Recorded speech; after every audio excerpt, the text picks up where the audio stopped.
Good afternoon. Great. My name is Brian Pogue. I'm Beef Program Lead with the Ontario Ministry of Agriculture and Food. How many of you had a chance to enjoy that hot beef dinner? Great. Glad you enjoyed it. My privilege this afternoon to first introduce our Deputy Minister, Dr. Deb Stark. I've known Deb for a long time. Not going to say a whole lot about her. We're just going to pass the mic over to her for some welcoming comments. Thank you, Brian, for not mentioning how long we've known each other. But thank you. And for those of us who didn't have the hot beef dinner, how many people enjoyed the great box lunch? I tell you, there's more food in that. That's a whole day's supply there. So on behalf of the Ministry of Agriculture, Food and Rural Affairs, I just do want to welcome you to the conference. I was here last year, and it was a great conference, and it looks like you've really doubled your numbers. It's an incredible participation here. I think it's a real compliment to the conference organizers and in the strength of the programming.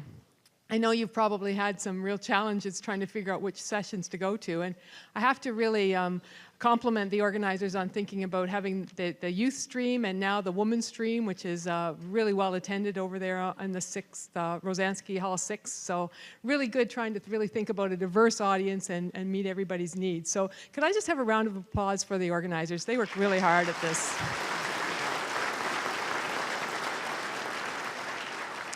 I'm going to turn the mic over to Tina in just a second, but I just had one other comment. You may have read in the last year or so that OMAFRA is pulling out of extensions, and I guess I'm just here to tell you that the words of our death are greatly exaggerated. It's true that we have lost a lot of good people, and we're going to continue to lose a lot of good people in the next year. Our demographics are very much like the demographics of agriculture. There are a lot of people hitting that age where they just want to do something different.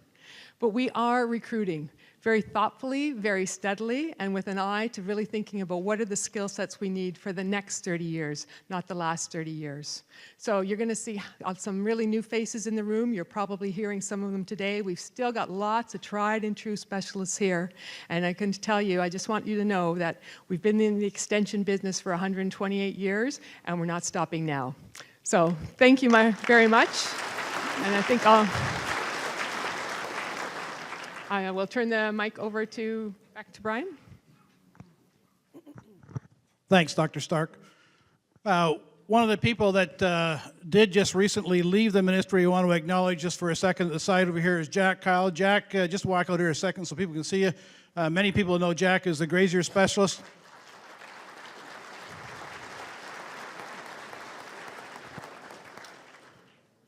We're very fortunate to have Dr. Grandin here today, and I'm going to have somebody special introduce her. It's Dr. Tina Wadulski, who is a professor here in animal biosciences, I think they call it now.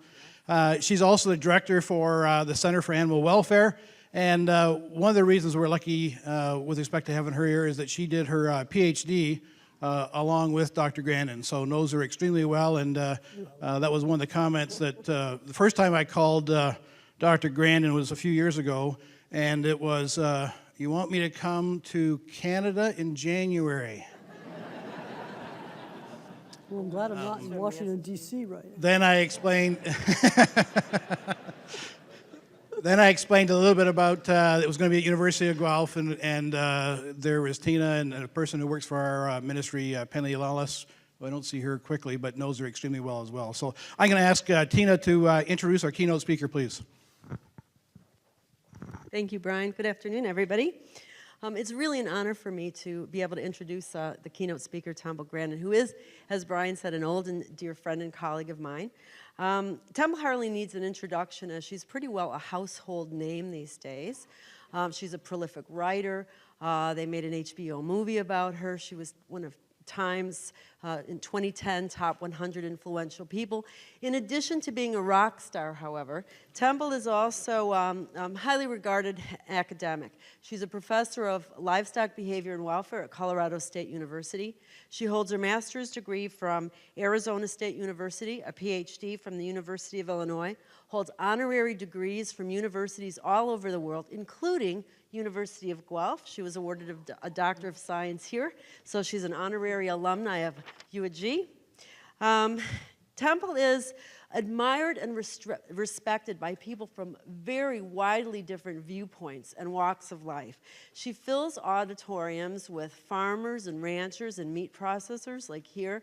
She advises corporations in the food service and food retail all over the world, and her work has even been endorsed by Ingrid Newkirk of the PETA organization. So Tumble fills a very important role of bringing people together on some very important issues, and she has made the difference in the lives of millions of animals, probably billions of animals, and she has inspired just about as many people as well. So we're lucky to have her here today talking to us about communication with younger consumers about agriculture. Deb.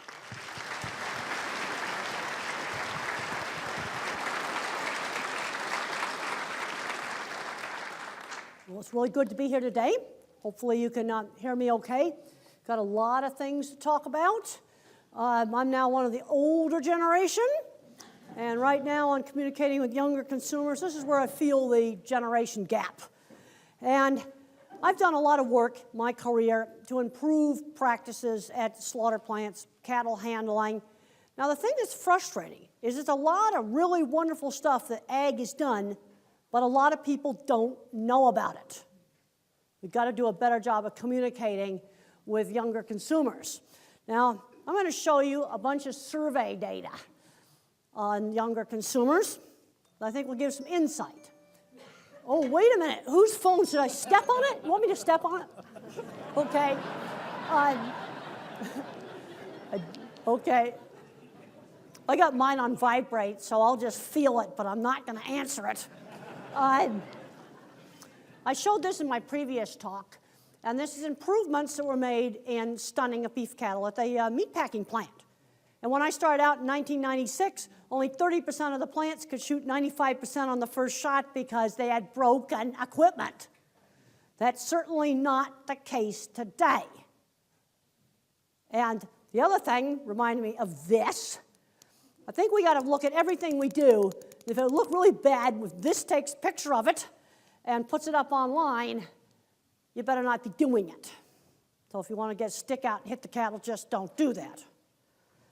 I've been around for a long time. The bad old days, they were really bad. In the 80s and the early 90s, when I was out installing equipment in meatpacking plants, people did really awful things they would never do now. Our USDA has gotten a lot more strict. You have many, many restaurant companies auditing. And I want to mention something about auditing. I made sure I went to some crop sessions today because I am a big believer in getting out of silos. And I went to the 2 sustainability sessions. And I thought, how am I going to verify that they're not doing something really terrible? You know, you've got to have a clear guideline. Okay. Because in working with auditing, I've been involved in situations where a meatpacking plant was kicked off the approved supplier list, and then it sued a little junky hole in the wall. And we got dragged through all these depositions and all this awful stuff. And the fight was over. The guideline is not clear. So my approach is you either got to make certain numbers, like the 95% stunning score, no more than 1% of the cattle falling down, or you have some practices that you just don't do. Dragging a downed animal, poking sensitive areas, or the crops, you've got things you don't do. You don't spread manure on frozen ground, things like that. You've got things you don't do. Because when you have to take somebody off an approved supplier list, things better be clear. And I went to the session on the fancy camera that measured the compaction of the wheel tracks. I'm going, oh boy, maybe I can use that for verification. Because you've got to have clear stuff. Okay, the good news on the slaughter plants is we were able to fix them with a lot of simple fixes, like equipment maintenance, non-slip flooring, employee training, supervision, simple things. Now, there's other things in farming, like changing pigs over to group housing. That's going to be more expensive. But happily, at the Banff Pork Seminar last week, where necessity is the mother of invention, they now have a group housing system that on new construction costs exactly the same. All right, let's start getting into some of the survey data. It's kind of scary, some of this survey data. I looked this stuff up online and I'm going, oh, yuck. This is a survey that was done in England, and 50% of young adults could not connect a picture of pigs with bacon. Or maybe it's made out of wheat or something like that. Really? I remember years ago I was at the Denver Stock Show, and a man came up to me and he thought beef was cruel because he didn't like the way we peeled cattle, and then they grew back more leather again. I'm going, really? Really? That's what they do? You gotta be kidding. You know, the younger generation is getting further and further away from the farm. Candace Croney at Purdue University has done a lot of surveys. About 50% of them have never been on a farm. Another problem we have today is they're separated from the world of practical things. I have young freshmen coming up to me and saying, can't you make a slaughterhouse perfect? And I'm not going to call it a harvest facility. I think that's BS. I can make it really good, but I cannot make it perfect. But if you haven't worked with practical things, and a lot of our schools have taken those things out, like cooking, sewing, art, woodworking, school play, where you make scenery and things like that, you know, practical things don't always work out right. Now, younger consumers are definitely interested in where their food comes from. They want to make a difference. This is scary, that I got off an infographic survey, 2013. 21% use social media as their only source of news. That's scary. People are not reading deeply. And the other problem you've got is they'll make a quick emotional response. It tends to magnify the view of radical right and radical left. And then what happens to all us people in the mucky middle? You get bashed from both sides, which is not fun. Not fun at all. But I'm really concerned about people not reading deeply enough to solve problems. Big concern. Now, fortunately, a third of them still do read one of the old-fashioned news sources like the New York Times or the Wall Street Journal. But there's a lot of situations now where the regular media is just sort of getting bypassed. It's all in a world of social media. Younger consumers put more emphasis on shared values than on scientific fact. This is data that was presented at the July 2015 American Society of Animal Science meetings. Charlie Arnott's Center for Food Integrity. They did a survey, and scientists at a scientific meeting certainly did not like hearing that. And then they did the survey over, and they got the same results. And what they found is, if a scientist was a mom, she was more credible than a scientist that was just a government scientist. Let's get back to the shared values. Now, one really successful thing that Cargill did is they had a lady plant manager, who's also a mom, went on one of our national TV shows, and she says, yes, I want to feed my kids wholesome products. We eat products out of this plant. You see, that's getting into shared values. Okay, here's some other survey data. When it comes to animal welfare issues, younger women are more concerned, and respondents in the heart of where we raise a lot of crops and a lot of animals have less concern. See, they're further away from the consumer. Now, there's a really interesting lady named Ann Burkholder that runs a blog called the Feed Yard Foodie, and she was originally an Easterner. And she moved out to Nebraska because she married a cattle feeder, and they raise cattle now. And she communicates with the public. And she realizes that maybe there's some practices we have to change.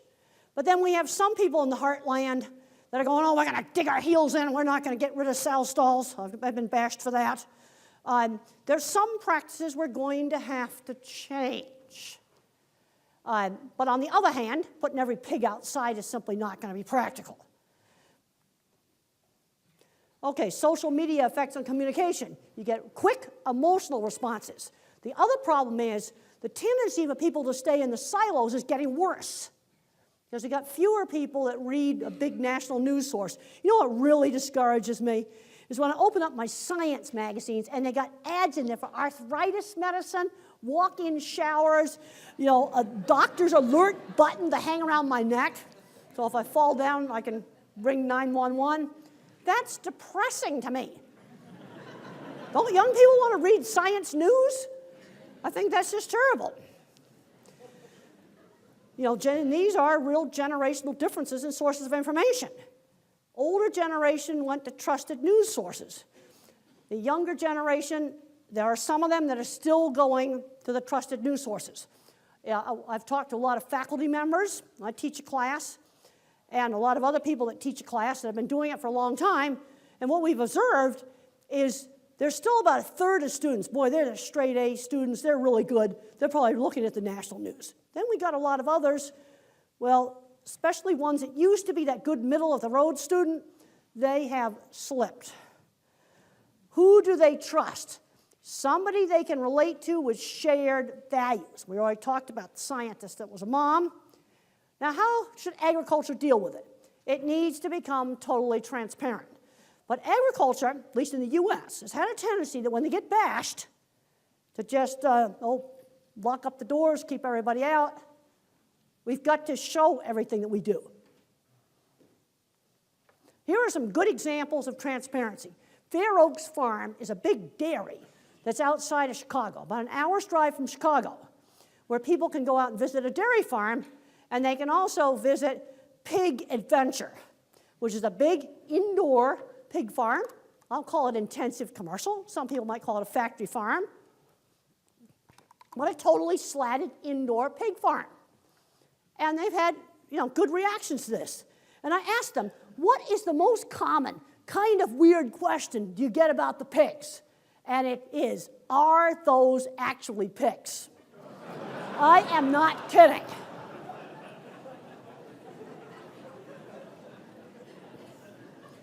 All right, let's look at who has credibility now with consumers. Farmers and ranchers have credibility with consumers. Roughly half of consumers consider a producer a trusted source of information. Where if it's a PR department from a food manufacturer, that's going to drop down to 17%. So this is where individual farmers communicating with the public. Okay, you got friends in Toronto? Just remember, what's chores to you is interesting to people in the city. I was just looking at the session here on these fancy cameras, full spectrum cameras. You can tell whether the tractor's made compaction to the soil. The regular picture doesn't show that. That's like really interesting. Or just taking care of cattle. I've talked to people and they're surprised that in feed yards they actually have a hospital and sick cattle get individual care. Even things that basic. People just think, well, you just let them die. Well, that's simply not true. Now, I have some videos that I did with the American Meat Institute. Beef plant video tour with Temple Grandin. There's pork plant video tour and turkey plant video tour. It shows the whole thing. Now, there's some things we learned. Okay, you put this video up. Yes, it's going to show all the graphic stuff. But first of all, you got to get the people's thinking turned on. And you might wonder why my books are all over the beginning of it. Well, some people don't know who I am, so you got to establish credibility. Also helps to get the thinking turned on before they see anything that's graphic. And then I don't brag about the plant being good or bad. I just say, this is how it works. This is how things work, and yes, they do kick, and it's reflexes, because right here in the middle of the spine is the walking circuit. This is a mistake that in the U.S. ag has made, a big mistake. Passing laws in some states, if somebody sneaks in undercover, that's a felony. They're getting challenged on constitutionality grounds. It's a real mess. Some of the laws are written so badly that if I stop on the side of the road just to get some beautiful scenic pictures of cattle grazing on a pasture, I could be breaking one of these laws. That is absolutely totally ridiculous. I already mentioned that young people are too far away from the world of practical things. Let me tell you a story about some business majors that came out of a major university. Undergraduate business majors were hired by a meat company, and they thought they could sit in the office and email grocery stores on how to set up the meat case.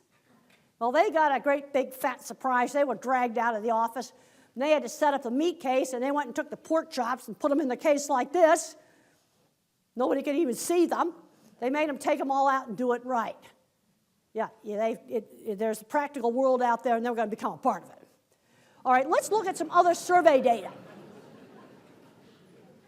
When you look at all the different issues, local is at the top of the list in survey after survey. Why local? I think deep down inside, and right now they're having an emergency and a snowstorm, and it didn't look like very much snow. I mean, let me tell you, Denver Airport gets 18 inches of snow, it's open the next day. Not Newark, that's going to be 3 days to get that fixed. I think deep down inside, people get worried about food security. Is the truck going to come with the food? We have these big Walmart trucks, everybody sees them on the highway. Well, it'd be a real mess if it didn't come. Another thing that's shown up as big as bad, this survey put chickens most associated with factory farming, but I was surprised that beef cattle were associated more with factory farming than pigs were. That was kind of surprising. The thing about big, and I think this gets into sustainability issues, and I went to the 2 sustainability talks, is there's been some scary stuff that's happened on diseases. The liquid egg supply, when the avian influenza came in, dropped 35%. The total egg supply in the US dropped 11%. Porcine epidemic took out huge amounts of piglets, probably about 10%. It was very difficult trying to get accurate figures. I think the 20% is probably too high now, probably closer to more like 10%. So I got to thinking about big. Big is fragile. You know, ice storm can really do a number on these towers. I was in Kansas in 2007, and an ice storm took out 4 miles, or about 7 or 8 kilometers of electric towers. Big needs a lot of power. This is going to take 2 months to fix right here. That's scrap metal. I think this also is looking at sustainability issues. I noticed there was a lot of information there about crop rotation and stuff like that. Well, right now in some parts of the world, since this is being recorded, I don't want to say which parts of the world, because this video may get put online. There are countries going to other countries and just doing monocultures of soybean cropping and tearing up zillions of miles of cattle pastures. Is that sustainable? We're going to do monocultures of soybeans. I think that's very sustainable. There's trade-offs in systems. In one of the sustainability talks this morning, they were discussing doing crop rotation and working more forages maybe into pig rations and things like that. Well, you might have to give up a little bit of productivity to get better sustainability. You can do things that in the short run pay off, but in the long run might be a problem. One of my big concerns always has been genetics. You over-select for single trait, you're going to have problems. We better be careful about disease resistance. Efficiency versus animal welfare. So you got the broiler chicken that grows really fast, and then it's got leg problems. Trade-offs. You overload a truck to save on freight, even if more pigs die. I was on a really disgusting conference call in 2015 in the US, and we were discussing space requirements for pigs. And they wanted to crowd in the real heavy pig really tight. And I said, that's just too tight. And one of the big hog producers got on there and said, we can put a few more extra pigs on the truck, and even though they die, we come out ahead on freight. And I got to thinking, a recording of that conversation, today's young consumer, that would just simply not fly. You've got laying hens with high percentages of keel bone fractures. She puts everything into her eggs, and then there's nothing left for making the bones for the chicken. Dairy cows, as production has gone up and up and up, reproduction's gone down, down, down. See, there's always trade-offs. Cage-free hen housing got some air quality problems. Those are probably fixable. I am amazed about what the necessity, the mother of invention, can do. Future. Younger consumers' decisions will be based more on values. Ag needs to get totally transparent, show what they do. And then there's some things ag is going to have to change. It's just that simple. That's an article on animal welfare where I discussed a lot of trade-offs. Now, we have lots of time for questions, because this is the part I like the best, is the questions. And if nobody has any questions, then I'm going to pick some people. But before I do that, I do a lot of talks in colleges to students. And a lot of students, they just don't know. We have to concentrate on communicating with just the average consumer and with the more reasonable NGO groups. You know, there's real radicals out there on both sides. You can't communicate with them. But it's a great big mucky middle. That's where we need to be communicating, just regular consumers. Okay, I'm going to pick somebody. Okay, right there. Hang on just a second. We'll get a mic over there. We will get a mic over to you. We do have a number of people. Just raise your hand when you're asking a question, and we'll get a mic to you. We have a number of people who are getting this broadcast to them next door, plus there's 8 other locations in Northern Ontario. I apologize for that call earlier, but we had no sound. That's why the call was on my phone. Oh, that's why you got calls on your phone? I did. Oh, then I'm really glad I didn't step on your phone then. Okay. All right. We probably needed that call. Right here. You wouldn't have liked it if I'd stepped on your phone. Okay. So you had a question about, or my question's about people living in silos. You talked about how consumers like to be in their own silo on social media and that kind of stuff. And the silos are getting worse. They're not getting better. They're getting worse. So- and people that do surveys call that kind of call it tribalization of communication. It's making it worse because at least in our generation, you know, okay, there's like you have like 2 big TV networks everyone watches. We had 4 big networks everybody watches. There was more people watching or reading the same news media. Yeah, my question would be how do we as agriculture break out of our own silo to talk to those consumers? Like you know, when you look on, say, Twitter, a lot of farmers are talking to other farmers with what they post. How do we break out of our silo and into the consumer's atmosphere? Start one person at a time on social media, friends and family that live in the cities.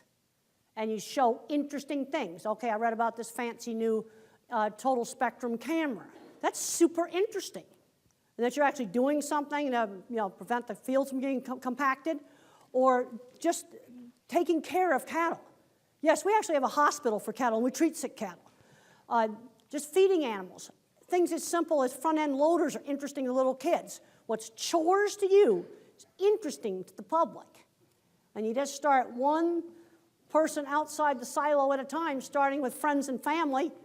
How many people here have friends or family in a big city, like Toronto or New York or, you're doing much better here than some of our places in the middle of the U.S. Start communicating with those people, telling them there's interesting things going on your farm. Because you guys are the most credible source. That's what the survey data shows. That is the good news. Young consumers, or just consumers in general, consider the farmer or the rancher a more credible source than the PR department from a food company. So start taking advantage of that, one post at a time. And you may reach out, somebody might write something bad on your website, then maybe you just have to kick them off. You can't, but on the other hand, you don't take down dissent, like on Beef Plant Video Tour, someone says be a vegan, that's left on there. But when it starts to get really uncivil, with language I would never repeat here, that stuff comes down. Because otherwise your message board just turns into like garbage pit. It has to be civil discussion. Some people make the mistake of taking down the views that don't agree with them. You don't do that. What you want to do is make sure you're not angry. I would recommend writing it down and the next day posting it. A response to why you don't agree with them in a civil manner. We have found that on things like Beef Plant Video Tour, there's been 4 or 5 people we had just kick off because what they were writing I cannot repeat here. Okay? Yeah. Dr. Grandin, you mentioned a few times that there are certain practices which will have to change. I'm wondering if you'd care to comment on what you see some of those practices. Well, here in Canada, you're already phasing out the gestation stalls. That's one of them. Small battery cages would be another one. Another issue is, okay, what are you going to do about dehorning of cattle? Well, I just read about a gene editing technology where there's no new DNA added, swap around some genes and make the horns go away. That would be nice and handy if you could do that. Beef cattle actually have the fewest things that would have to be changed. Most of the problems in beef cattle are bad management things. You've got cattle out in a sea of mud, or there's something that's just, totally not acceptable. Okay? How far apart are rancher or farmers' values from consumer values? Well, there's a lot of values that would be the same.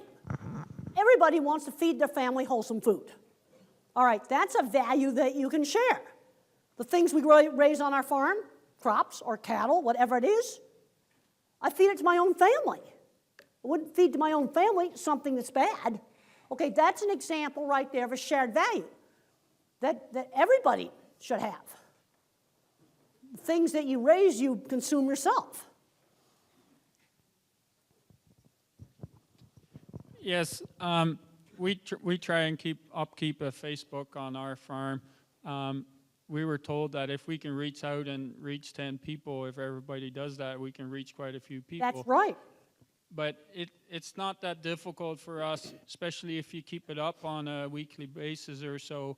Some of our small hits reach at least 300 people, and we have some that reach over 8,000 hits. That's right. on just a message. And it's quite amazing once you get doing it, but you need to be consistent so that people Well, they have go back something to and follow. find Like, something. there's some really great things. There's a really funny video called I'm a Farmer and I Grow It by the Peterson brothers. And it shows corn harvesting equipment. It shows hay. It shows a cattle feed yard. And then something you put up interesting each week, a really cute picture. Picture of a calf, just things that you do. Remember, what's chores to you is interesting, especially to kids. Okay? Hi, again to the silo question. How do we avoid being in silos ourselves? Like, what do you think we should be reading to ensure we understand what other people's beliefs and values are, and also to ensure that we're not really closing ourselves off to just the agricultural community in general? Well, one thing I do to keep up on science, I'm very science-oriented. I get nature and science, and I've read a lot of stuff about sustainability there, especially on crop sustainability. You have to make an effort to bust out of the silo. Like when I do speaking engagements, I do some autism talks. I'll do talks like this. I do a lot of general college talks. I've talked to NASA. I've talked to Fermilab. I've talked to, humane groups, to dog training groups. I've made a point of jumping between silos, but it takes effort because sometimes people bash you, other times they like you, and you have to be willing to put up with some bad stuff on the web. I had one situation where someone wrote a really unfair post on a website, and I had to call up the webmaster to stop him from blocking my post because I was not putting something up that was inappropriate. I only write civil communications. But it's something you have to make an effort to do. Now, one advantage you have here, compared to other farm groups I have talked to, you've got more friends and family in a large city like Toronto, or maybe even quite a few large cities in the U.S. How many have friends and family in the U.S.? Okay, good. That'll help us too. Because I go into the heartland of the U.S. and I ask about friends and family in a big city. I might have only 15% of the hands go up. You see, they're more inside the box. You've got an advantage here. But putting up interesting things, it could be, a crop just starting to grow out of the ground, some stuff with your equipment, you got a new piece of equipment, what's it gonna do? Oh, little kids love equipment. And there's some great videos online. There's a herding cattle with a remote controlled car. That's really cute. And they end up, in the beginning they run from it, in the end they end up chasing after it. Okay? Over here. So you talked about the younger generation that maybe isn't reading as much. Just wondering, like social media, I'm sure, we're seeing that activists have a much greater or larger voice. And I was just wondering, with your experience, I'm sure you've come across extremists and activists. Well, one of the problems we've got on many issues, and I think it's worse in the U.S. than it is here, American politics, I'm not even going to go there. The social media and the quick way it responds magnifies the more extreme voices. And I think this is going to be a problem on a whole lot of different issues. But it's something where you just have to steadily keep working on it. And you want to communicate with all these people in the middle, not the real radicals. You're not going to convince the real radicals, right or left, on any issue. But I have found in talking to young students, a lot of young students, I think, activist websites are accurate sources of information. But then when I talk to them, I just explain to some things about agriculture, they go, oh, hadn't thought of that. They just don't know. And list a lot of things, but pictures up short, interesting things that, of all the things that you're doing. Okay?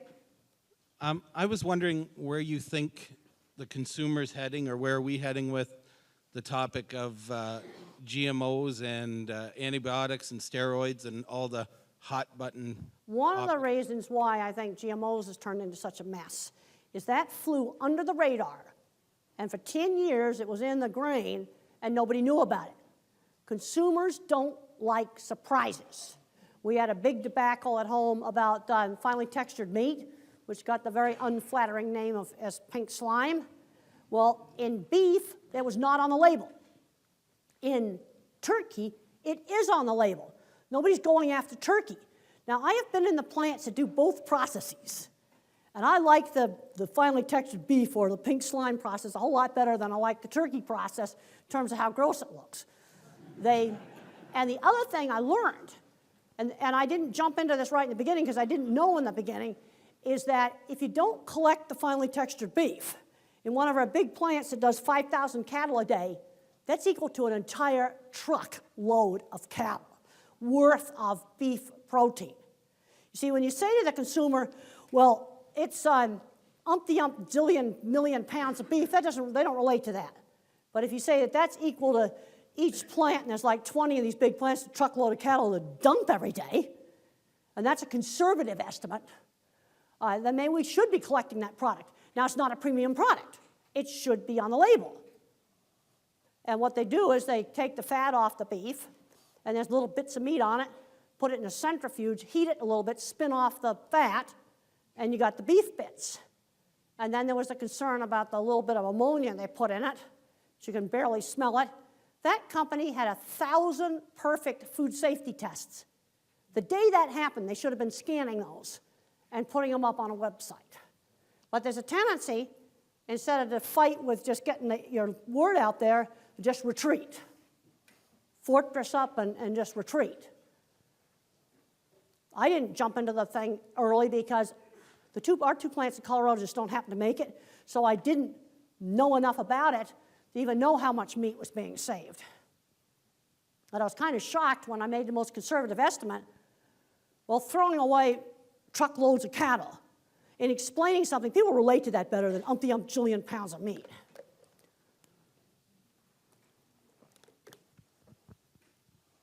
Okay? Okay, so this question is coming from the room across the way. They say the average attention span of an adult is 8 seconds. What is the one message about agriculture you want young consumers to hear? Well, I think it has to be there's no one single magic thing. You see, this is a mistake. It's like, okay, we get this new piece of equipment or whatever it is, that's going to fix every problem on a farm or a ranch. It's going to be a whole lot of little things adding up to a big thing. 8 seconds, they can see a great picture in 8 seconds. Then they may want to read more about it. Sorry, I've just read the book Project Animal Farm, which your name is on the cover that you've endorsed. I think you might have quoted that everybody should read it.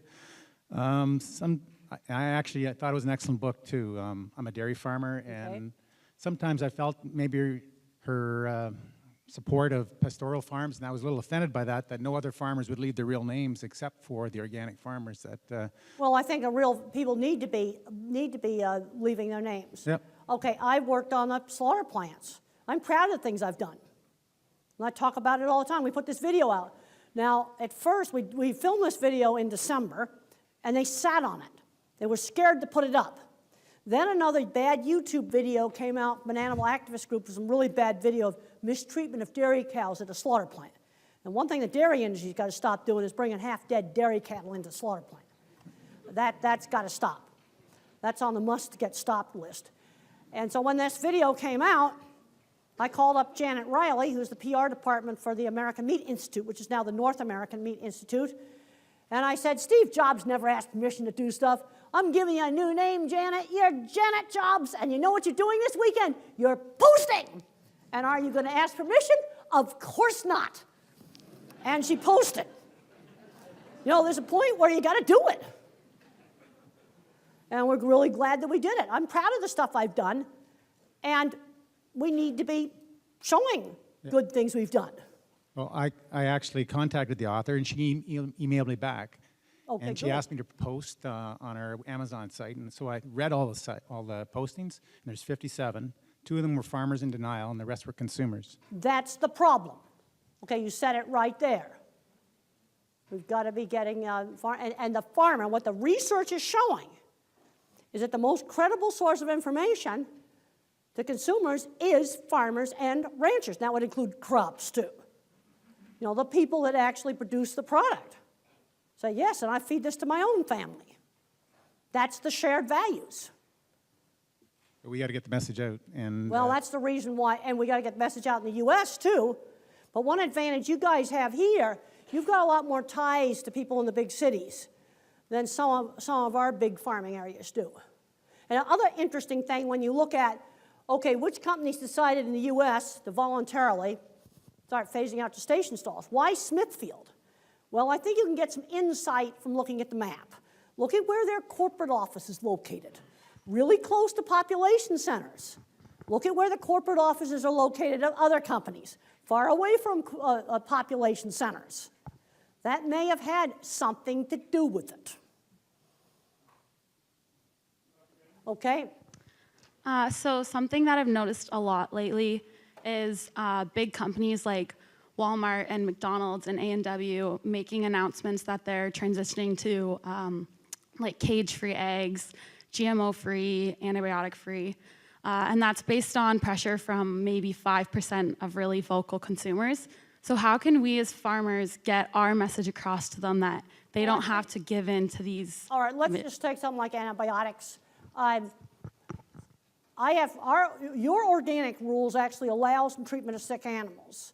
Our organic rules, if you treat that sick animal, it's kicked out of the program. And I've seen too many sick cattle not getting traded. I do not think that's right at all. But we do need to cut down on the amount of antibiotics, because if you go on Google Scholar, type Scholar into Google, then click on the link that says Google Scholar. That will take you into the academic search function. And in a new search box, type in manure, antibiotic resistance, and soil, antibiotic resistance.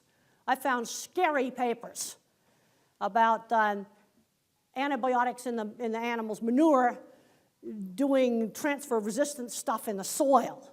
What we need to be doing, the sensible thing to do, is you improve practices to cut down a lot on antibiotics. You know, rather than just saying you're going to ban it.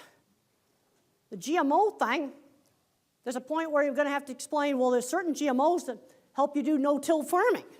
And then you need to show them that Dust Bowl video.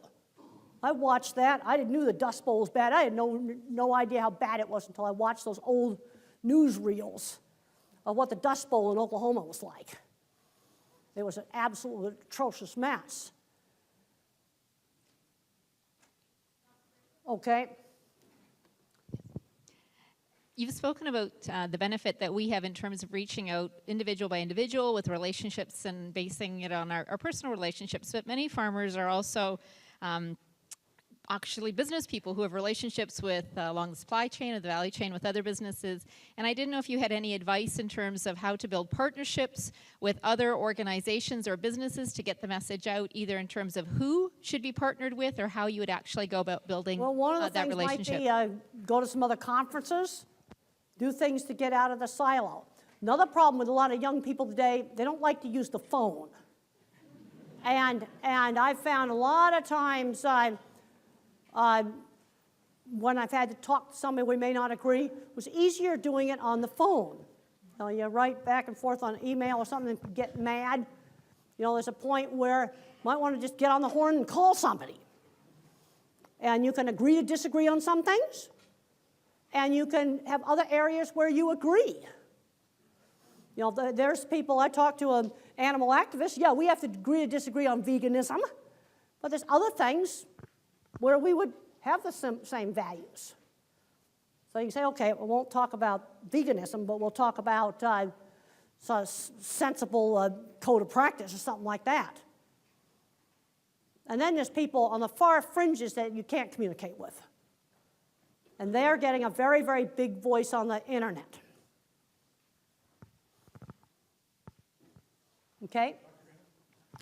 Yeah, we talked a lot today about how we present ourselves to the general public and the behavior of animals.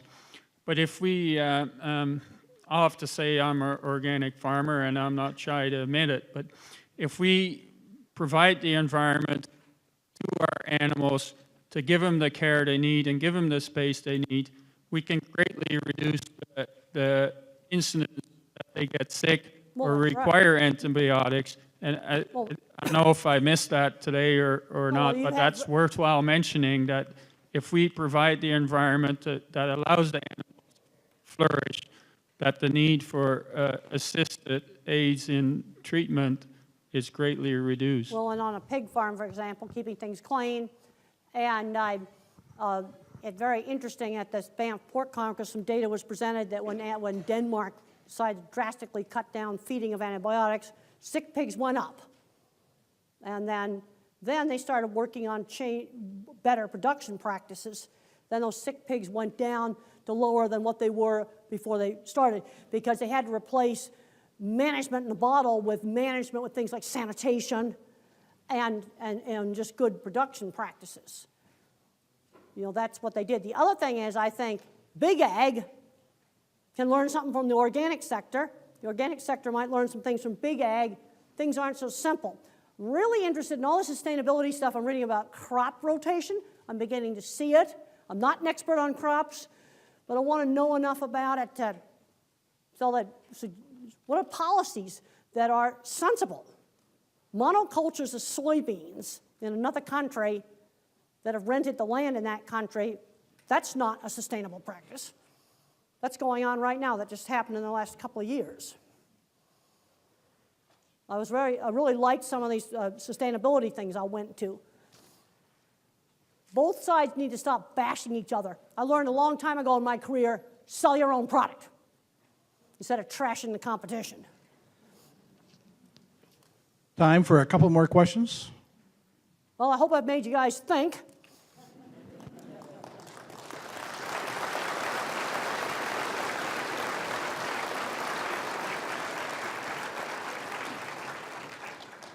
Temple will be around for the rest of the day, and if you heard her presentation earlier, you can come and visit her and see her tongue stud. Oh, I don't have a tongue stud. Oh, for the ones that weren't here this morning, when the discussion gets started about ear tags being cruel, I just say it's pierced earrings for animals, and we don't make them do tongue studs.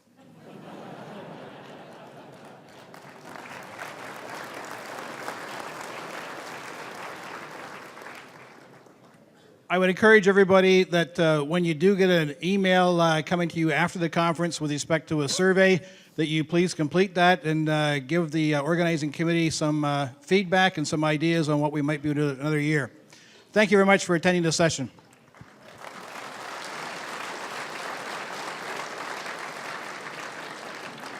Well, and I'll be around to talk to anybody, and thank you for coming.